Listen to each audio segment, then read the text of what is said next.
The Angel of the Odd, by Edgar Allan Poe, published 1844. An extravaganza. It was a chilly November afternoon. I had just consummated an unusually hearty dinner, of which the dyspeptic truff formed not the least important item, and was sitting alone in the dining room, with my feet upon the fender, and at my elbow a small table which I had rolled up to the fire, and upon which were some apologies for dessert, with some miscellaneous bottles of wine, spirit, and liqueur.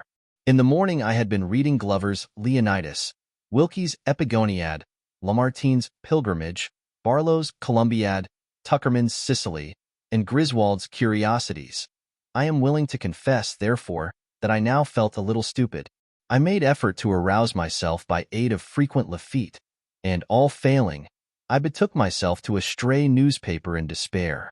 Having carefully perused the column of Houses to Let and the column of Dogs Lost, and then the two columns of Wives and Apprentices Runaway, I attacked with great resolution the editorial matter, and, reading it from beginning to end without understanding a syllable, conceived the possibility of its being Chinese, and so reread it from the end to the beginning, but with no more satisfactory result. I was about throwing away, in disgust, this folio of 4 pages, happy work, which not even critics criticize, when I felt my attention somewhat aroused by the paragraph which follows. The avenues to death are numerous and strange. A London paper mentions the decease of a person from a singular cause. He was playing at Puff the Dart, which is played with a long needle inserted in some worsted, and blown at a target through a tin tube. He placed the needle at the wrong end of the tube, and drawing his breath strongly to puff the dart forward with force, drew the needle into his throat. It entered the lungs, and in a few days killed him. Upon seeing this I fell into a great rage, without exactly knowing why. This thing, I exclaimed, is a contemptible falsehood, a poor hoax, the lees of the invention of some pitiable penny-a-liner, of some wretched concocter of accidents in cocaine. These fellows, knowing the extravagant gullibility of the age, set their wits to work in the imagination of improbable possibilities, of odd accidents, as they term them. But to a reflecting intellect, like mine, I added, in parenthesis, putting my forefinger unconsciously to the side of my nose, to a contemplative understanding such as I myself possess, it seems evident at once that the marvelous increase of late in these odd accidents is by far the oddest accident of all. For my own part, I intend to believe nothing henceforward that has anything of the singular about it. Mein Gott, den, that a vol you bees for dat, replied one of the most remarkable voices I ever heard. At first I took it for a rumbling in my ears, such as a man sometimes experiences when getting very drunk, but upon second thought, I considered the sound as more nearly resembling that which proceeds from an empty barrel beaten with a big stick, and in fact, this I should have concluded it to be, but for the articulation of the syllables and words. I am by no means naturally nervous, and the very few glasses of Lafitte which I had sipped served to embolden me no little, so that I felt nothing of trepidation, but merely uplifted my eyes with a leisurely movement and looked carefully around the room for the intruder. I could not, however, perceive anyone at all. "Humph," resumed the voice, as I continued my survey. "You muse p so drunk as de pig, den. For not see me as I zit here at your side." Hereupon I bethought me of looking immediately before my nose, and there, sure enough, confronting me at the table sat a personage nondescript, although not altogether indescribable. His body was a wine pipe, or a rum puncheon, or something of that character, and had a truly Falstaffian air. In its nether extremity were inserted 2 kegs, which seemed to answer all the purposes of legs. For arms there dangled from the upper portion of the carcass 2 tolerably long bottles, with the necks outward for hands. All the head that I saw the monster possessed of was one of those Hessian canteens which resemble a large snuff-box with a hole in the middle of the lid. This canteen, with a funnel on its top, like a cavalier cap slouched over the eyes, was set on edge upon the puncheon, with the hole toward myself, and through this hole, which seemed puckered up like the mouth of a very precise old maid, the creature was emitting certain rumbling and grumbling noises which he evidently intended for intelligible talk. "I say," said he, "you mos p dronk as de pig, vor zit dare, and not see me zit air." And I say, "Do? You mos p pigger vol as de goose, vor to disbelief that is print into print. 'Tis de truth, dat it is, iberivord obeit. Who are you, pray? Said I, with much dignity, although somewhat puzzled. How did you get here? And what is it you are talking about? Az vor how I come to air, replied the figure. Dat is none of your business. And as vor vat I be talking about, I be talk about vat I think proper. And as vor who I be, vy dat is de very ting I comed here for to let you see for yourself. You are a drunken vagabond, said I, and I shall ring the bell and order my footman to kick you into the street. He, said the fellow. Who? Dat you can't do. Can't do, said I. What do you mean? I can't do what? Ring de bell, he replied, attempting a grin with his little villainous mouth. Upon this I made an effort to get up, in order to put my threat into execution. But the ruffian just reached across the table very deliberately, and hitting me a tap on the forehead with the neck of one of the long bottles, knocked me back into the armchair from which I had half arisen. I was utterly astounded, and for a moment was quite at a loss what to do. In the meantime, he continued his talk. You see, said he, it is tides vor sit still, and now you shall know who I be. Look at me. Z. I am t angel of et odd. And odd enough, too, I ventured to reply. But I was always under the impression that an angel had wings. Te wing, he cried, highly incensed. That I do am I te wing? Mein God, do you take me for a chicken? No, oh no. I replied, much alarmed, you are no chicken, certainly not. Well den, sit still and behave yourself, or I'll rap you again mid me vist. It is te chicken of te wing. Und te owl of te wing. Und te imp of te wing. Und te head tufel of te wing. Te angel of not te wing. And I am te angel of et odd. And your business with me at present is my business, ejaculated the thing. Vy that a low-bred buppy you mos p vor to ask a gentleman und an angel about his peasiness. This language was rather more than I could bear, even from an angel. So, plucking up courage, I seized a salt cellar which lay within reach and hurled it at the head of the intruder. Either he dodged, however, or my aim was inaccurate. For all I accomplished was the demolition of the crystal which protected the dial of the clock upon the mantelpiece. As for the angel, he evinced his sense of my assault by giving me 2 or 3 hard consecutive raps upon the forehead as before. These reduced me at once to submission, and I am almost ashamed to confess that either through pain or vexation, there came a few tears into my eyes. Mein Gott, said the angel of the odd, apparently much softened at my distress. Mein Gott, te man is etter fairy drunk or fairy zori. You mos not trink it so strong. You mos put tea water in tea wine. Here, trink dis, like a goot veller. You don't gry now, don't. Hereupon the angel of the odd replenished my goblet, which was about 1/3 full of port, with a colorless fluid that he poured from one of his hand bottles. I observed that these bottles had labels about their necks, and that these labels were inscribed Kirchenwasser. The considerate kindness of the angel mollified me in no little measure, and, aided by the water with which he diluted my port more than once, I at length regained sufficient temper to listen to his very extraordinary discourse. I cannot pretend to recount all that he told me, but I gleaned from what he said that he was the genius who presided over the contretemps of mankind, and whose business it was to bring about the odd accidents which are continually astonishing the skeptic. Once or twice, upon my venturing to express my total incredulity in respect to his pretensions, he grew very angry indeed, so that at length I considered it the wiser policy to say nothing at all, and let him have his own way. He talked on, therefore, at great length, while I merely leaned back in my chair with my eyes shut, and amused myself with munching raisins and filliping the stems about the room. But, by and by, the angel suddenly construed this behavior of mine into contempt.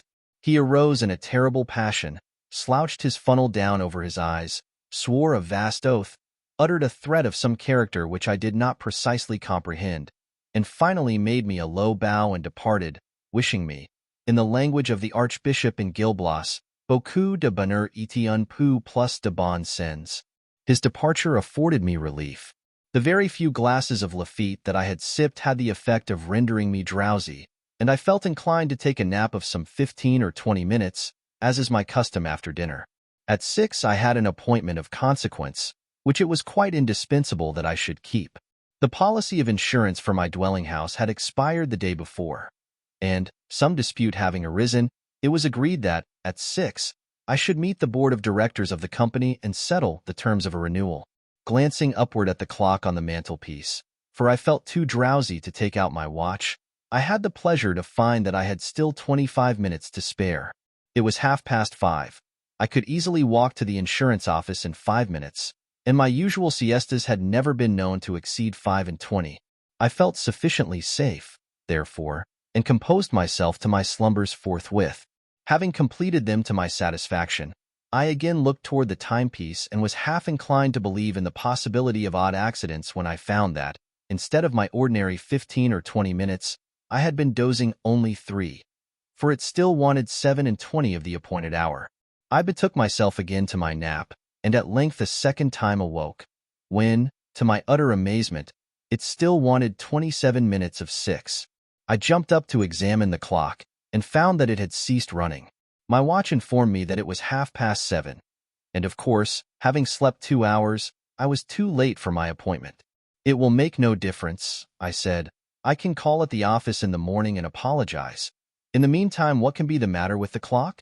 Upon examining it, I discovered that one of the raisin stems which I had been filliping about the room during the discourse of the Angel of the Odd had flown through the fractured crystal and lodging, singularly enough, in the keyhole, with an end projecting outward, had thus arrested the revolution of the minute hand. "Ah," said I see how it is. This thing speaks for itself. A natural accident, such as will happen now and then." I gave the matter no further consideration, and at my usual hour retired to bed.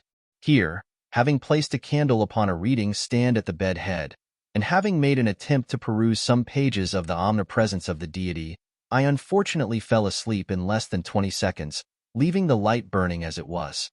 My dreams were terrifically disturbed by visions of the Angel of the Odd.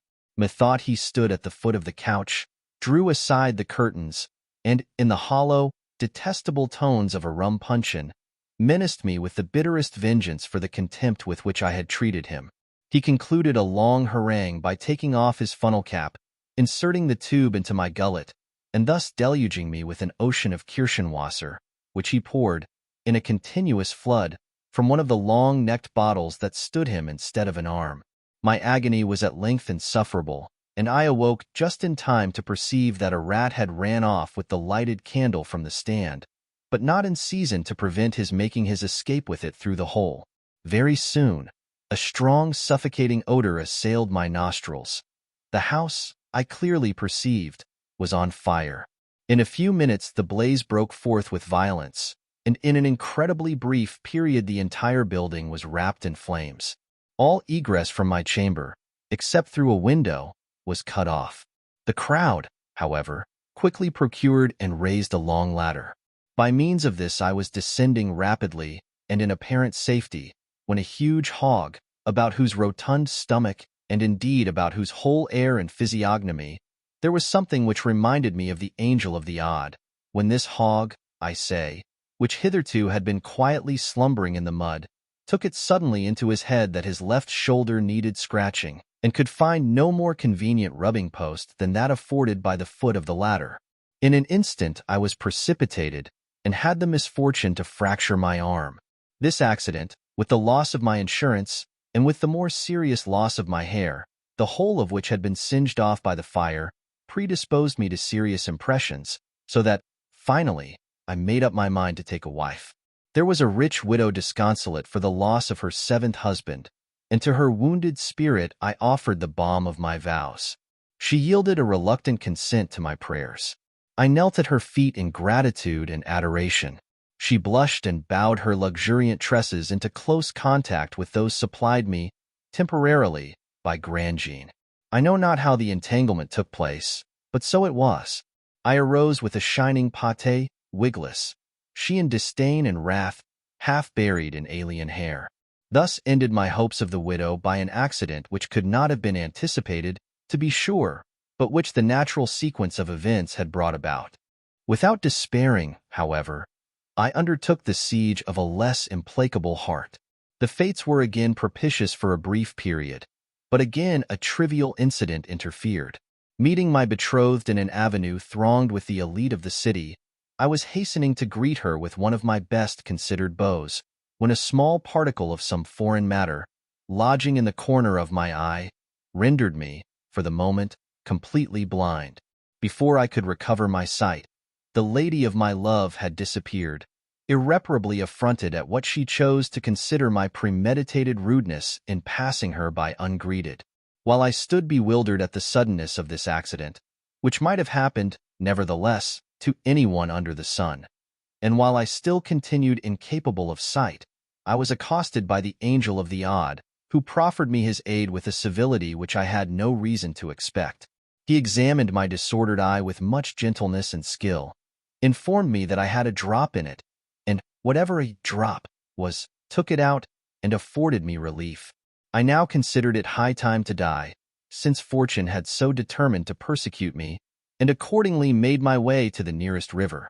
Here, divesting myself of my clothes, for there is no reason why we cannot die as we were born, I threw myself headlong into the current, the sole witness of my fate being a solitary crow that had been seduced into the eating of brandy-saturated corn, and so had staggered away from his fellows.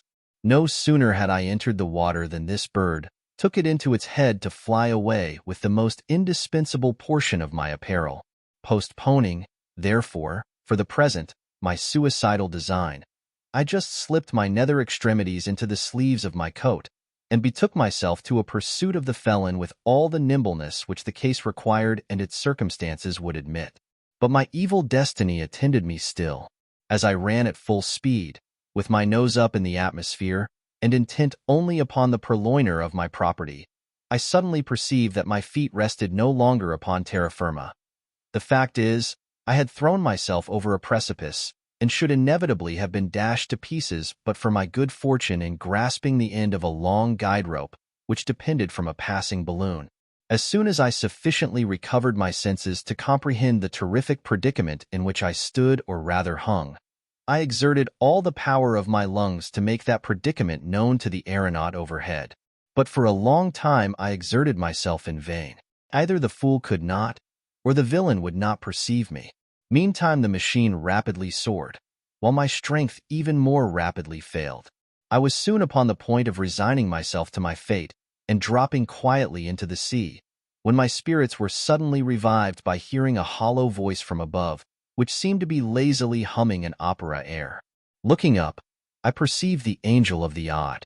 He was leaning with his arms folded over the rim of the car, and with a pipe in his mouth, at which he puffed leisurely, seemed to be upon excellent terms with himself and the universe.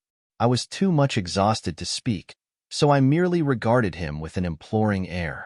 For several minutes, although he looked me full in the face, he said nothing. At length, removing carefully his meerschaum from the right to the left corner of his mouth, he condescended to speak. "Who pee you?" he asked. "Uendi what der Teufel you pee do dare?" To this piece of impudence, cruelty, and affectation, I could reply only by ejaculating the monosyllable, "Help!" "Elp!" echoed the ruffian. "Not I. Dare is tea pottle. Elp yourself, Uendi pee tammed." With these words he let fall a heavy bottle of Kirchenwasser which, dropping precisely upon the crown of my head, caused me to imagine that my brains were entirely knocked out. Impressed with this idea, I was about to relinquish my hold and give up the ghost with a good grace, when I was arrested by the cry of the angel, who bade me hold on. "Hold on," he said. "Don't pee in tea Yuri, don't. Will you pee take de otterpottle, or ave you pee got sober yet, and come to your senses?" I made haste, hereupon, to nod my head twice, once in the negative, meaning thereby that I would prefer not taking the other bottle at present, and once in the affirmative, intending thus to imply that I was sober and had positively come to my senses. By these means I somewhat softened the angel. "Uendi you belief, 10, he inquired. "At tea last? You belief, 10, in tea possibility of tea odd?" I again nodded my head in assent. "Uendi you ave belief in me, tea angel of tea odd?" I nodded again. You acknowledge tat you pt blind drunk and t vol? I nodded once more. Put your right hand into your left hand preacher's pocket, 10, in token of your volsubmission unto angel of tiad. This thing, for very obvious reasons, I found it quite impossible to do. In the first place, my left arm had been broken in my fall from the ladder, and therefore, had I let go my hold with the right hand, I must have let go altogether. In the second place, I could have no breeches until I came across the crow. I was therefore obliged, much to my regret, to shake my head in the negative, intending thus to give the angel to understand that I found it inconvenient, just at that moment, to comply with his very reasonable demand. No sooner, however, had I ceased shaking my head than, "Go to der Teufel 10," roared the angel of the odd.